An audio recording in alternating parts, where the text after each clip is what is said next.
바른 권징과 기도하는 제목으로 함께 은혜를 나누도록 하겠습니다. 자, 교회를 다니든 다니지 않든 나름대로 교회는 이런 곳이어야 한다는 생각을 가지고 있습니다.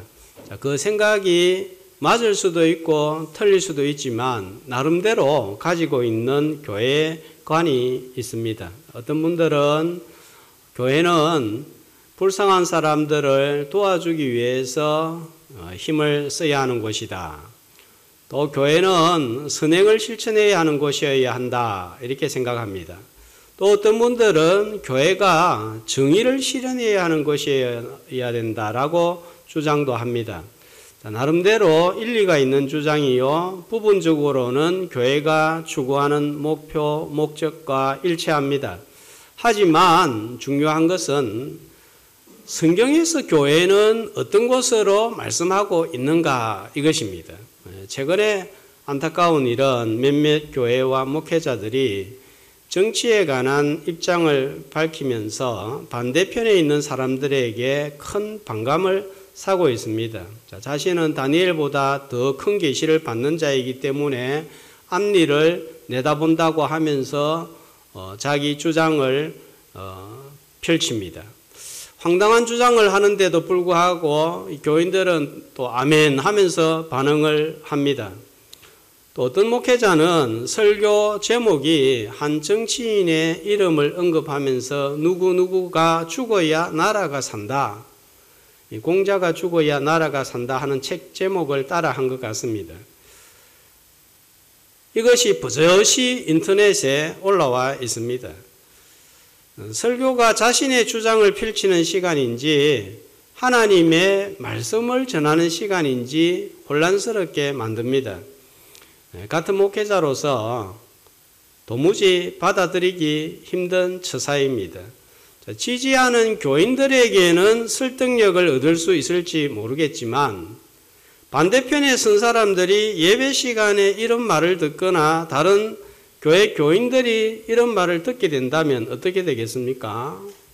목회자인 저부터 반감이 확 생기는 거예요.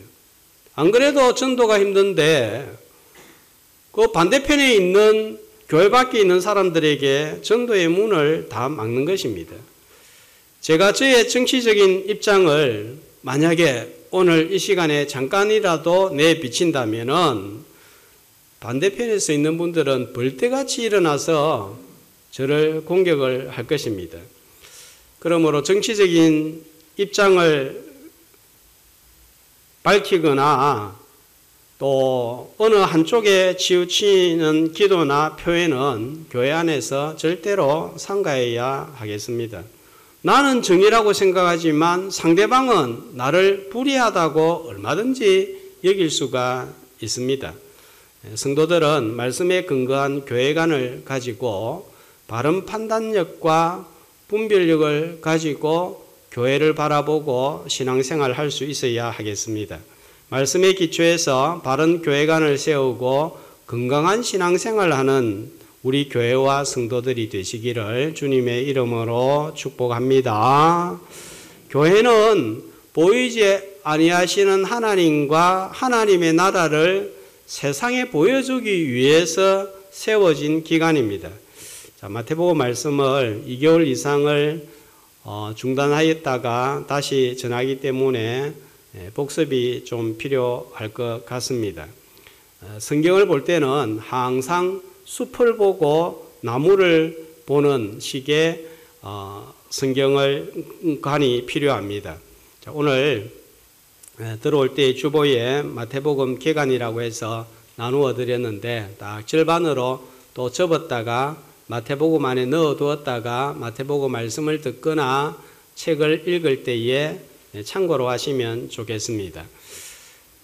마태는 모세 오경을 염두에 두고 5편의 설교를 중심으로 기록을 했습니다.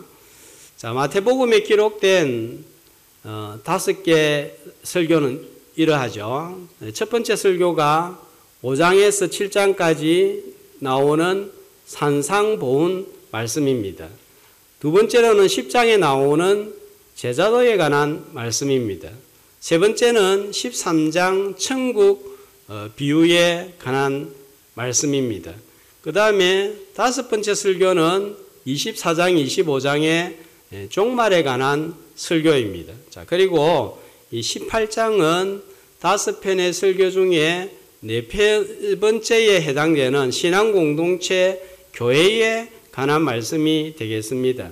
자, 이 18장 어떻게 시작을 하죠? 제자들이 천국에서는 누가 큽니까? 하는 질문에 천국에서 큰 자는 어떤 자라고 그러죠? 주보 3면에 나와 있습니다. 어린아이와 같이 낮아진 자가 큰 자이고 상대방을 실속시키지 않는 자다. 답변을 예수님이 하셨습니다.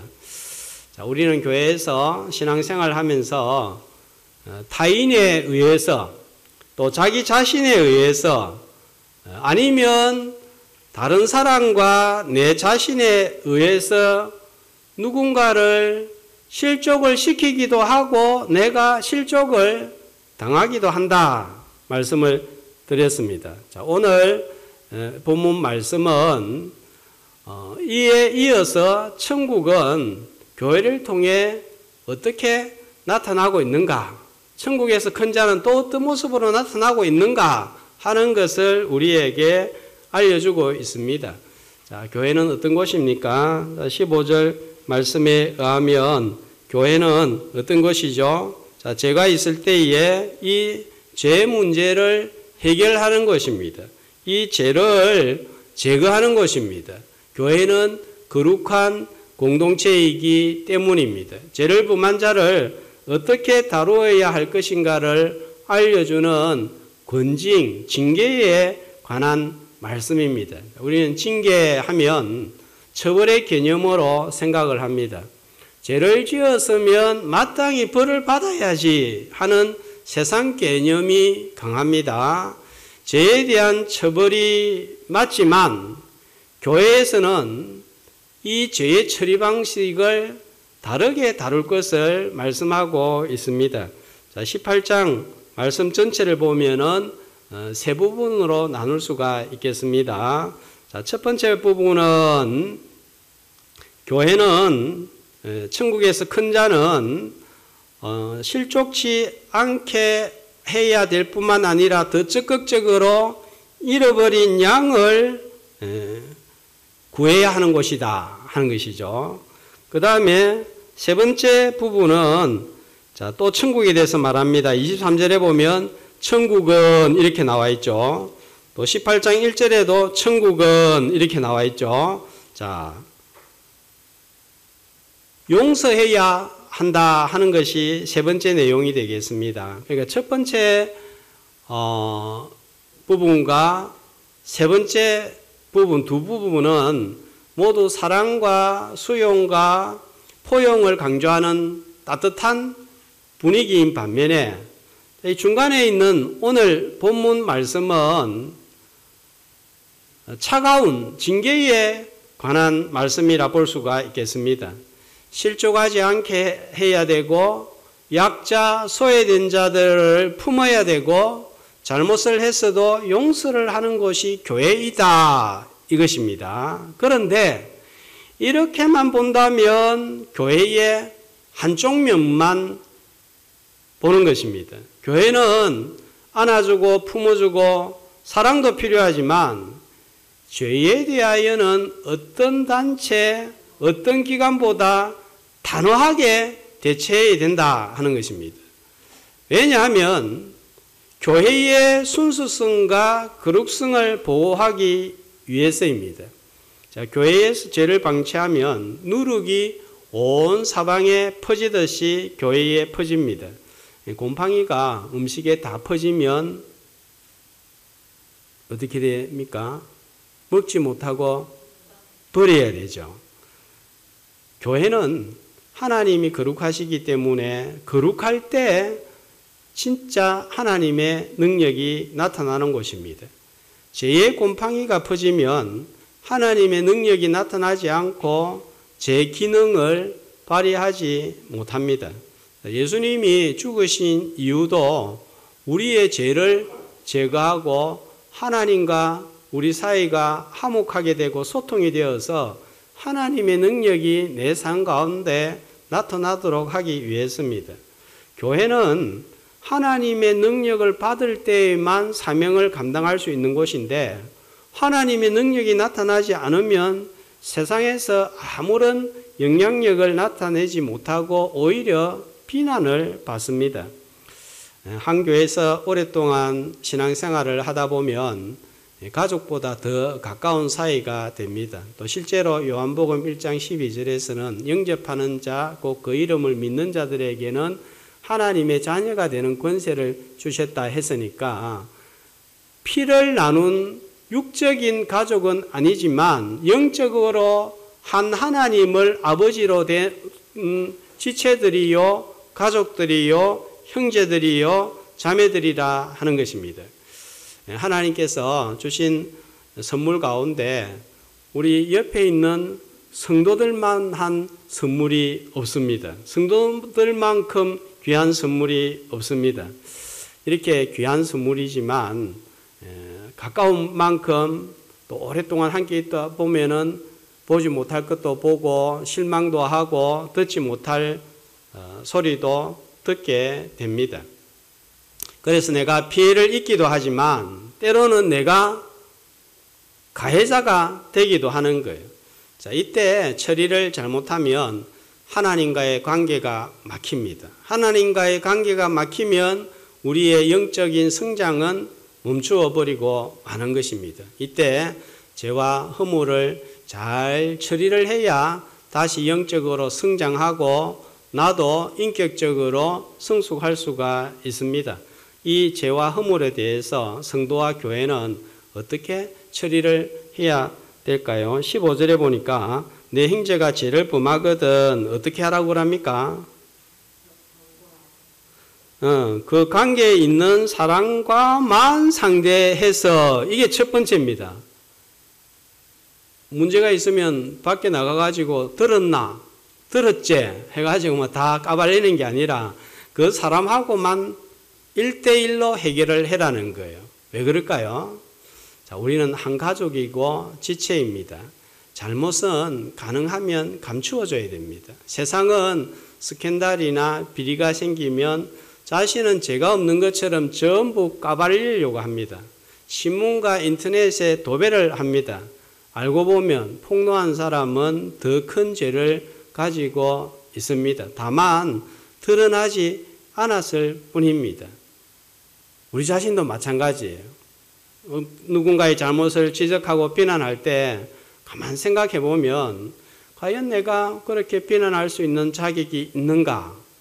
내가 그 사람보다 드러나지 않았을 뿐이지 더하다. 이런 생각을 가질 때가 종종 있지 않습니까?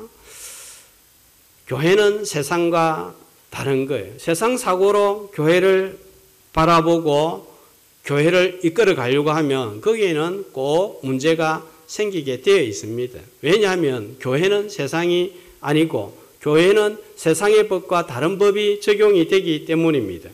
잘못한 부분, 실수한 부분, 죄를 덮어주는 그런 지혜가 우리에게 필요합니다.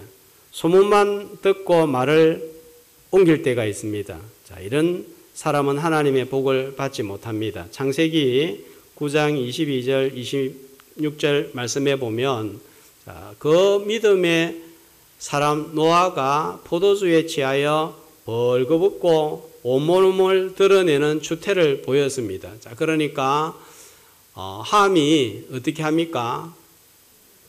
그걸 보고 나가서 형제들한테 아버지가 저 짓을 하고 있다. 부끄러운 부분을 드러내고 참 할 말은 아니지만 하면서 다 말하고 까발리는 거예요. 자, 그런데 셈과 야벳은 어떻게 합니까? 안 보려고 뒷걸음을 치면서 가서 부끄러운 부분을 덮어주었습니다. 자, 그랬더니 가나안은 저주를 받고 셈과 야벳은 하나님의 복을 받고 찬송이 되었습니다. 덮어준 셈과 야벳, 또 까발린 함의 대조적인 모습을 보여주고 있습니다. 철로 역정에 나오는 율법과 복음에 관한 내용, 이 사진 오랜만에 또 한번 보도록 하겠습니다. 순례자가 천성을 향하여 가다가 해석자의 집에 도착을 했습니다. 주인인 해석자가 제 짐을 지고 천성을 향하여 가는 순례자를 집으로 들어오게 하고 거실로 데리고 들어갑니다. 그런데 거실 바닥에 먼지가 수북하게 쌓여 있습니다. 주인이 한 남자 종한테 손님이 왔으니까 먼지를 제거하라고 하니까 남자 종이 뭘로 먼지를 제거해요? 빗자루를 막 씁니다. 그러니까 어떻게 돼요? 먼지가 온 방에 가득하게 되고 오히려 놔뒀을 때보다 더 숨이 턱턱 막힙니다.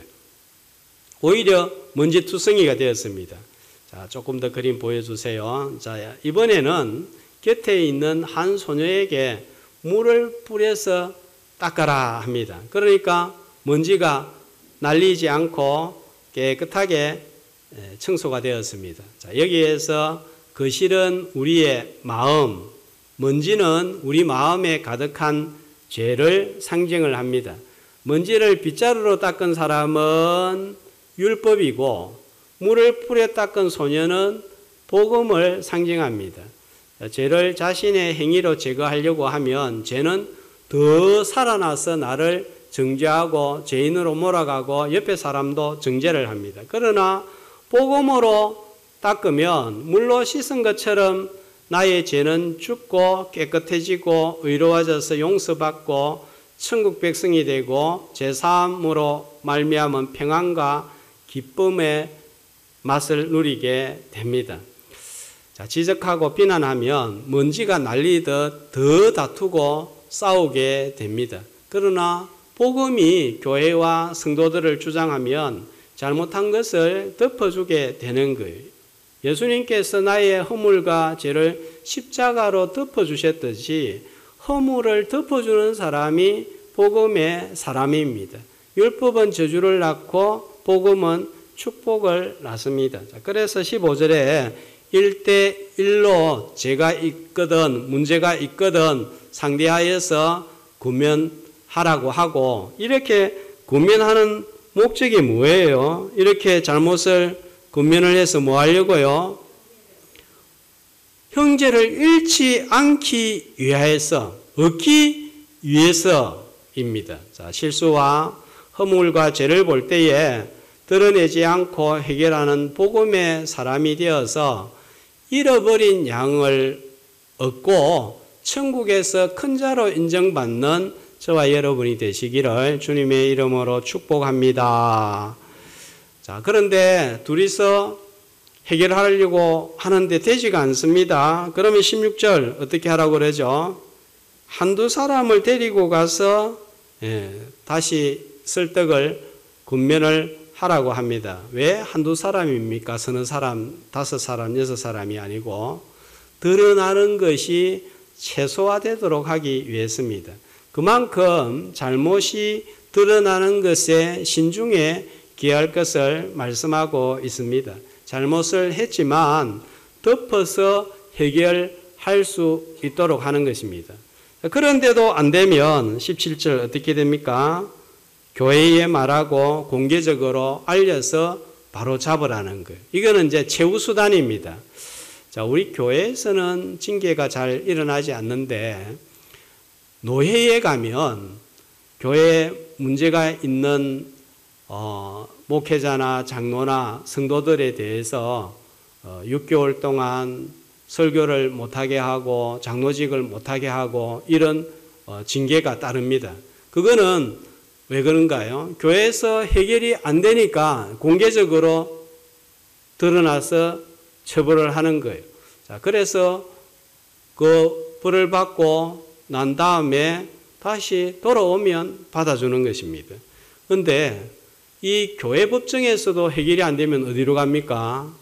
세상 법정으로 가게 되는데 이거는 정말 일어나서는 안 되는 것이다. 바울은 고린도에서 이렇게 말씀을 하고 있습니다. 왜 이렇게 안 되면 공개적으로라도 징계를 내립니까? 이유가 무엇입니까? 다른 지체들에게 더 이상 피해를 주지 않기 위해서입니다. 다른 지체들도 교회가 무조건 덮어만 주는 것이 아니라 교회에 해가 될 때는, 치명적인 해가 될 때는 징계가 있음을 알게 하여서 교회를 보호하기 위해서입니다. 그런데 오늘날 교회가 이 징계가 바로 시행이 되지 않다 보니까 큰 문제가 생기는 거예요. 자, 교회의 3대 표지라고 하면은 첫 번째로 복음 말씀이 제대로 전해져야 된다는 것입니다.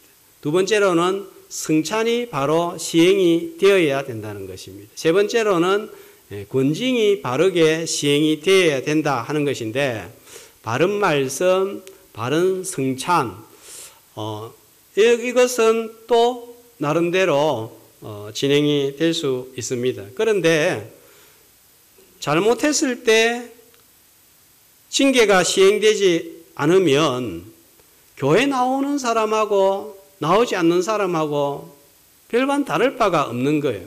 그러니까 믿는 사람들이 더하다는 소리를 듣습니다. 그런 식으로 살 것 같으면 교회 뭐하러 가냐, 이렇게 되는 것입니다.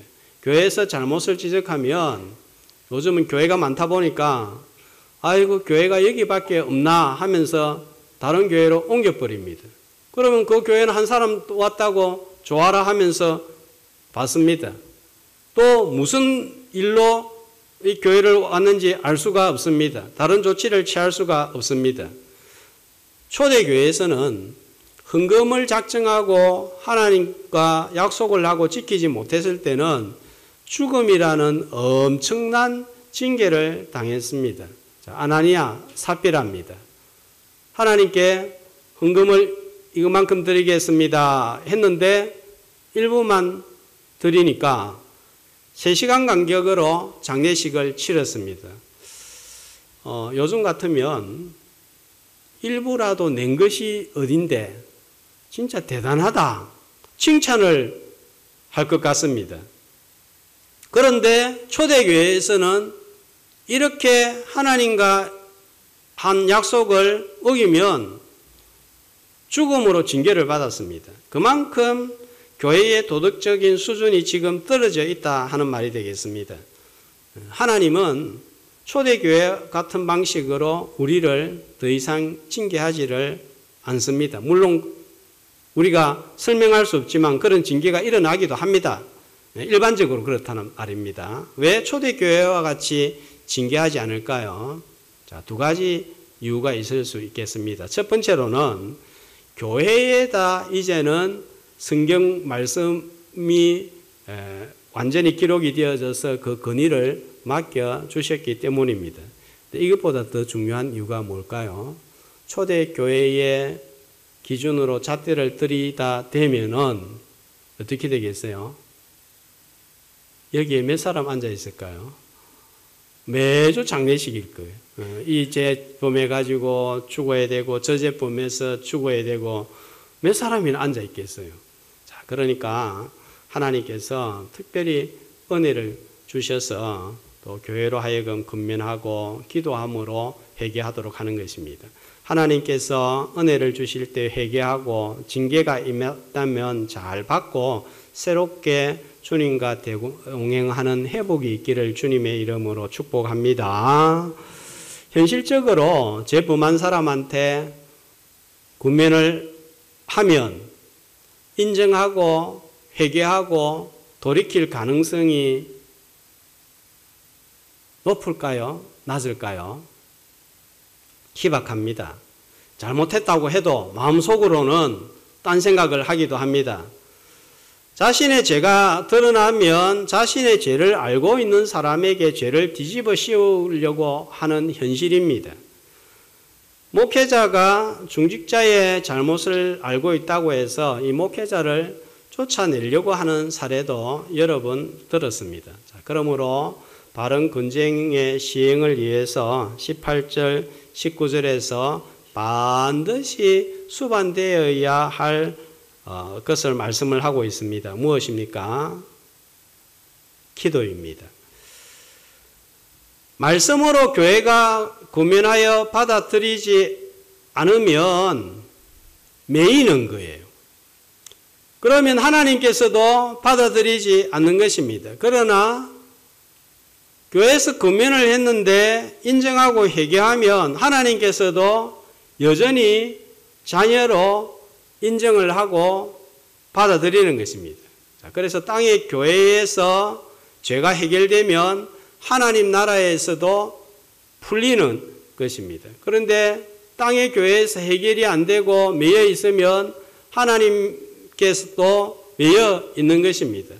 조금 어려운 표현이 되겠는데, 그래서 여기서 맨다는 것은 성도로 하여금 교회로 들어오는 것을 금지하는 것이고, 푼다는 것은 성도로 하나님의 자녀로 다시 들어오는 것을 허락한다 하는 그런 의미가 되겠습니다. 그래서 교회에서 풀기 위해서 반드시 기도해야 된다는 거예요. 사람의 마음은 내 자신도 통제하지 못할 때가 많습니다. 하나님 앞에 거짓말하면 안 된다, 정직해야 된다, 우리가 마음속에 새기고 있죠. 그런데 정작 내가 곤란한 상황을 만나면 내 자신도 모르게 그 곤란을 회피하기 위하여 쉽게 거짓말하기가 일쑤입니다.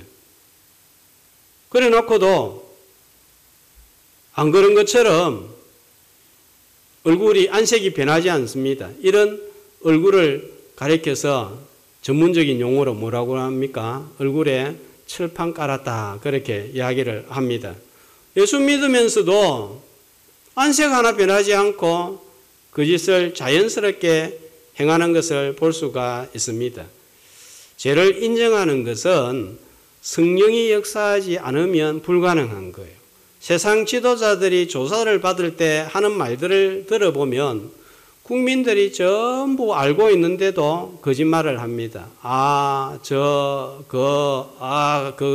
이거 빼고는 전부 다 거짓말인 경우도 허다한 것 같습니다.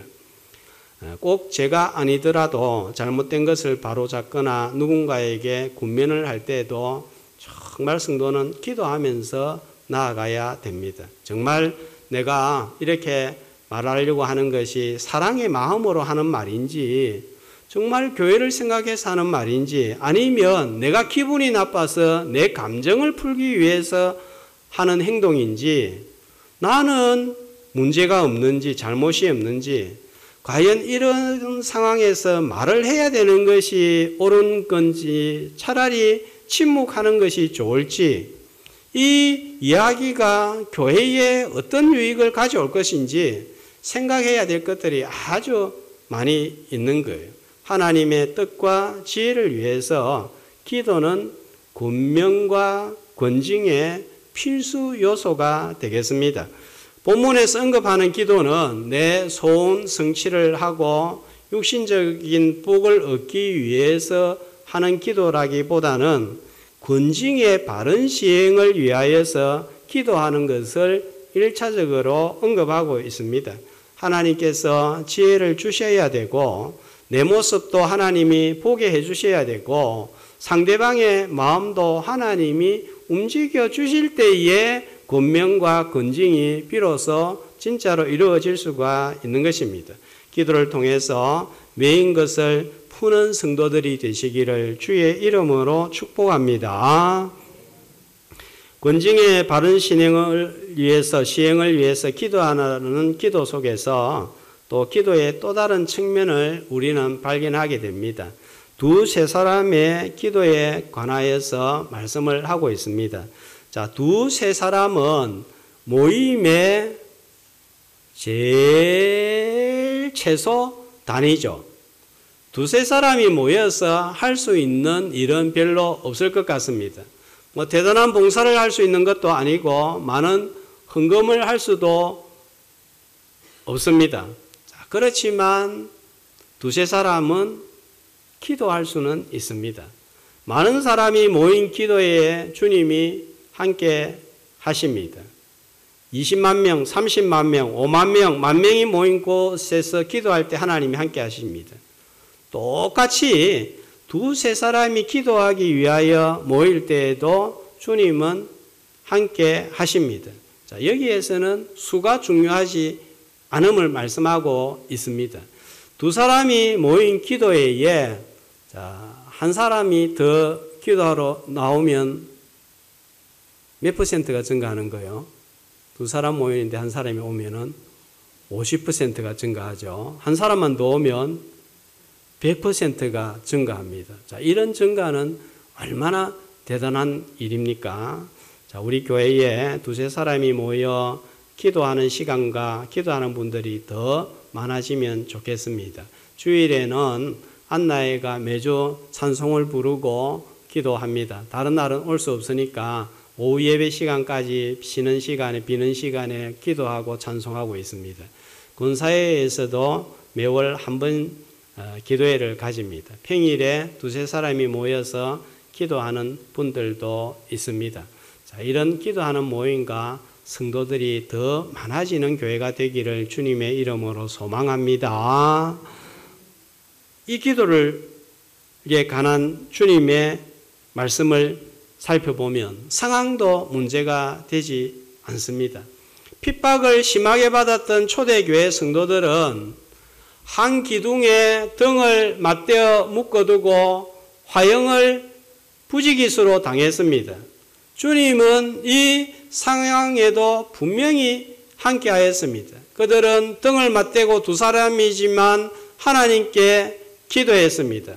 그러니까 화형을 당하면서도 주님을 부인하지 않았고 찬송을 부를 수 있었습니다. 심지어는 이렇게 순교할 수 있는 영광을 주시어 감사합니다. 내 같은 게 무엇이라고 주님을 위해서 죽게 하는 것에 이르게 하십니까? 하는 그런 은혜가 나타났습니다. 이것이 주님이 그들 중에 함께 하신다는 증거입니다. 두세 사람이 기도할 때 화형에서 면제받는 것이 아니라 화형을 당하면서도 믿음을 부인하지 않는 것, 이것도 하나님의 분명한 능력이 되겠습니다. 우리는 능력하면 훈련하고 불이 붙는 화형장에서 불이 꺼져버리는 것을 상상을 합니다. 그러나 기꺼이 받아들이고 기꺼이 감옥에 가는, 그러면서도 믿음을 부인하지 않는 것, 하나님의 능력이라고 성경은 말씀하고 있습니다. 내가 손해를 볼 줄 알면서도 믿음을 위해서 주의를 지키고 신앙의 양심을 따라서 행동하는 것, 손해를 보지 않는 것이 하나님의 능력이 아니라 손해를 보면서도 그렇게 행동하는 것이 하나님의 능력입니다.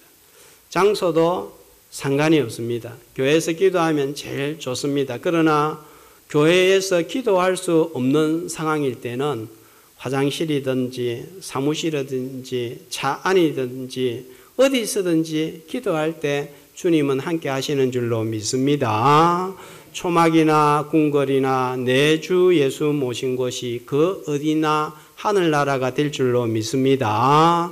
시간도 문제가 되지 않습니다. 새벽이면 제일 좋겠죠. 그러나 새벽이 안 된다면 기도할 수 있을 때 기도하면 됩니다. 언제 우리가 기도해야 됩니까? 하나님의 은혜와 긍휼이 필요할 때입니다. 언제 하나님의 은혜와 긍휼이 필요하죠? 때마다 필요합니다. 일마다 필요합니다. 시마다 필요합니다. 분마다 필요합니다. 초마다 필요합니다. 그래서 히브리서 4장 16절에서는 긍휼하심을 받고 때를 따라 돕는 은혜를 얻기 위하여 은혜의 보좌 앞으로 담대히 나아올 것이니라 했습니다. 신분도 직업도 직분도 나이도 문제가 되지 않습니다. 여기에 두세 사람이 모일 때 중직자 두세 사람 이렇게 표시하지 않았습니다. 부자 두세 사람 단서도 없습니다. 50대, 60대라는 조항도 없습니다. 남녀, 성별도 문제 삼지 않습니다. 그가 누구이든 그가 어떤 사람이든 괜찮습니다. 단 한 가지 조건이 있다면, 단서가 있다면 우리 주 예수 그리스도의 이름으로 모이고 기도하는 것입니다. 그래서 기도의 마지막에 우리 주 예수 그리스도의 이름으로 기도합니다 할 때에 그때 그들 중에 함께 하십니다.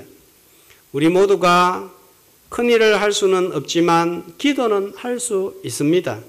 내가 달변가가 될 수는 없지만 기도는 할 수 있습니다. 대단한 업적과 이름을 남길 수는 없지만 골방에서 얼마든지 기도는 할 수 있습니다. 기도는 성도이면 누구나 할 수 있는 하나님께서 우리에게 주신 선물이요 특권입니다. 주여, 이 특권을 소홀히 여기지 않게 하시고 이 특권을 우리 가정과 교회 나라를 위해 사용하게 하시어서 바른 권징이 시행되고 영원하시고 전능하시고 무한하신 하나님의 능력이 나타나게 하소서. 이렇게 기도하며 나아가야 되겠습니다. 권징과 기도는 절대로 분리할 수 없습니다. 우리 교회가 바른 권징으로 거룩함과 순수성을 유지하고 기도를 통해서 하나님의 능력을 경험하는 공동체, 또 천국에서 큰 자가 많아지는 복된 공동체가 되시기를 주님의 이름으로 축복합니다.